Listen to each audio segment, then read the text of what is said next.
Hello. I read a lot of fiction, but I do enjoy incorporating some nonfiction into my reading mix. And other than reading books about subject matter that I'm just naturally interested in, there is a nonfiction book award that I have been following for years, and I've discovered some excellent books through it. It is the British Academy Book Prize for Global Cultural Understanding. So, for instance, last year, one of my favorite books that was listed for the prize was Papyrus by Irene Vallejo, which is an absolutely fascinating history of the written word since ancient times and of libraries and how stories and literature are passed down over the centuries or disappear. And it's a book that I continue to think about and that made a big impact on me. And just recently, the award announced their shortlist for this year. So these are the 6 books that are nominated for the 2024 prize.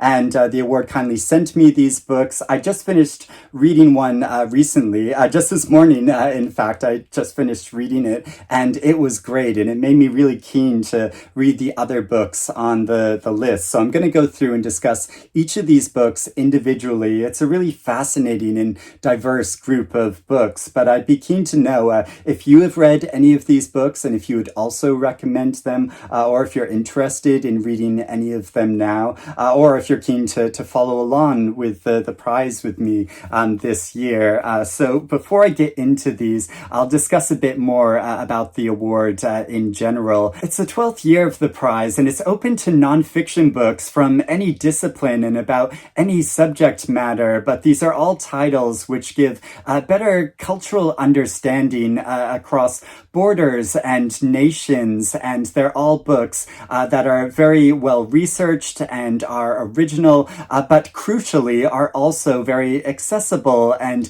enjoyable to read, which is really important for me because I personally don't know much about the subject matters that are covered in these books, so I kind of need the author to hold my hand as they guide me through their stories. And if you're interested in learning more about these books from the authors themselves, there's going to be a shortlist event on October 21st, and it's free to watch online. You just need to register.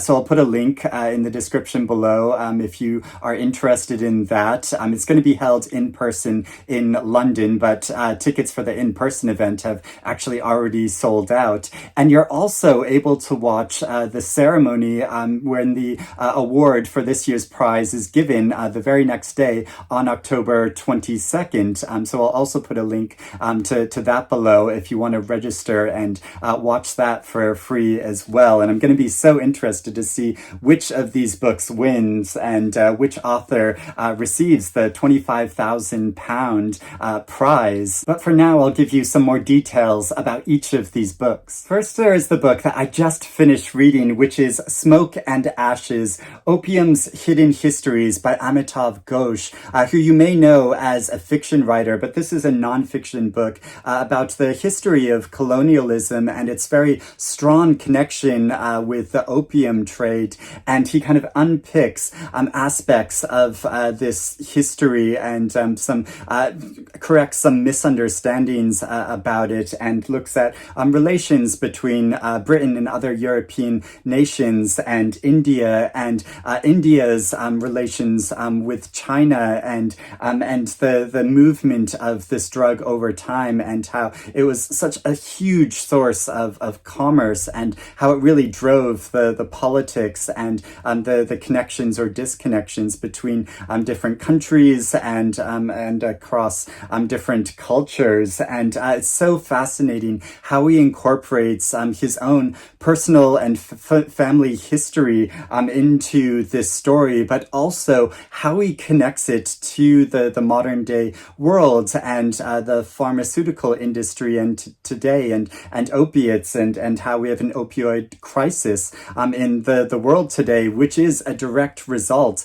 of this history. So if you've read the journalist Patrick Radden Keefe's incredible book, Empire of Pain, he references that a number of times in the book. book and how this led to the Sackler family, developing this pharmaceutical trade, which has led in part to this opioid crisis. There have been other pharmaceutical companies which have also contributed to it, but they've been one of the big ones. And so, yeah, it's really interesting how it looks at all of these stories, and he examines a number of documents and paintings related to it, and how race played a big factor into stereotypes, especially around like addiction and about economic disparity, and also how this related to his fiction. And so he wrote the Ibis trilogy, which is about the years leading up to the Opium Wars. And so he connects some of his understanding and his new understanding of this story to his fiction as well, which is so fascinating. There's also some great pictures included, which shows how the opium trade has been depicted over time. And the judges of the prize say about this book, Ghosh drives home the extent to which this is not an account of history, but a story which continues to reverberate to this day. Next is Language City, The Fight to Preserve Endangered Mother Tongues by Ross Perlin. And this is a history and story of endangered languages, because it's estimated that there are around 7,000 languages spoken by humans across the world today, but it's estimated that over the next century, half of those will disappear. And so he examines this, looking at the story of language in general, but focuses it also through a very personal lens of the stories of 6 individuals in modern day New York City, looking at their stories and how they speak languages which are endangered. So some of them, there's only a few hundred people left who speak this language fluently, and in one case there's only one person that speaks it fluently still. So it's really like scary to think about how language is disappearing like this, and also like all of the culture and history of these stories which will vanish along with the language.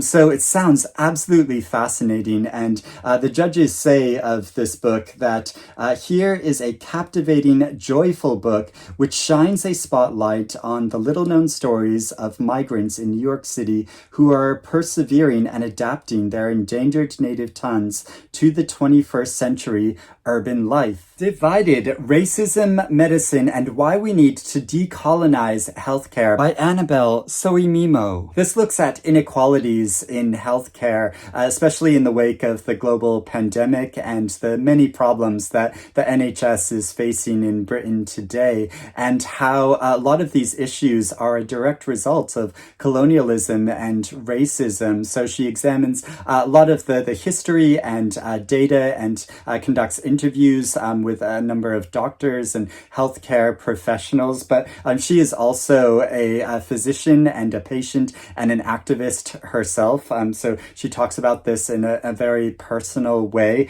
And this book was also a finalist for the Orwell Prize for political writing. And I think it's always a great sign when books are nominated for multiple book prizes. It's about a really pressing and important issue, and the judges of the prize say about this book that it is passionate, lucid, deeply felt, and thoroughly researched, urgent and relevant. It is a call to rethink everything we imagine we know about medical practice. The Tame and the Wild, People and Animals After 1492 by Marcy Norton. This is a history of colonialism, but rather than centering around humans, the focus is on animals, both animals that were brought over from European nations to the Americas, and also animals that were native to the Americas itself, and the differences in the cultural understanding of humans'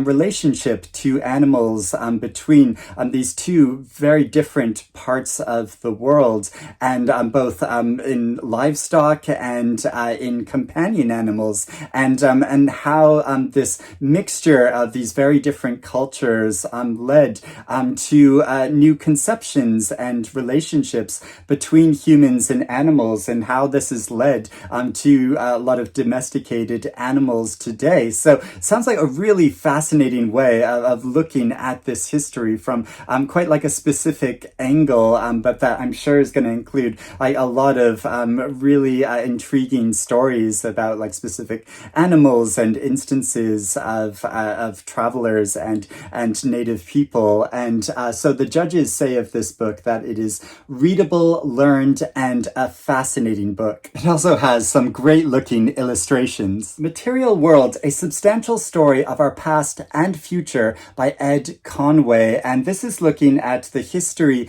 and uses of 6 different substances in particular of sand, salt, iron, oil, copper, and lithium, and how these are different substances that we kind of take for granted and just assume that they'll be there, but how they're so important in making new computers and phones and the very houses that we live in, and how all of these different materials are growing increasingly difficult and more expensive to mine, and how this is really going to shape our future and be very important. So this is a whole subject matter that just I would never think to read about or even like consider, but I think sounds so fascinating. And so the judges say this book will absolutely change how you see the world. Now, I can't read this title without thinking of the Madonna song of Living in a Material World.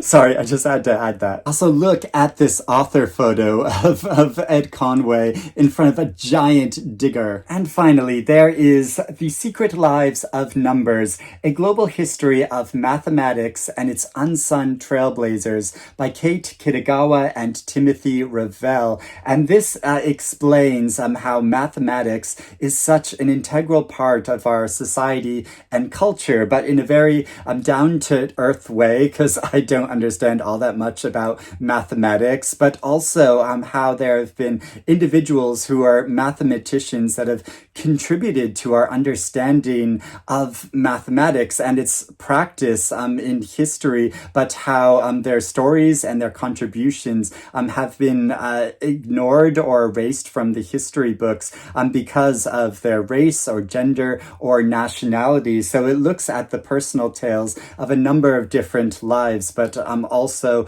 explains and looks at the consequences and practice of mathematics in a much larger way. And the judges of the prize say of this book that this engaging and accessible book is full of surprises. This is a timely reminder of the need to situate mathematics in the broader field of the humanities, which is something I never consider like on my own. So yeah, I think this will be really intriguing. So that is a brief overview of all 6 books that are shortlisted for this year's British Academy Book Prize for Global Cultural Understanding. Like I said, let me know if you're keen to read any of these books as well. Don't forget about the shortlist event, which is occurring online on October 21st, and the ceremony, which is occurring the very next day. So links are below for that. But yeah, let me know how you get along with reading any of the list.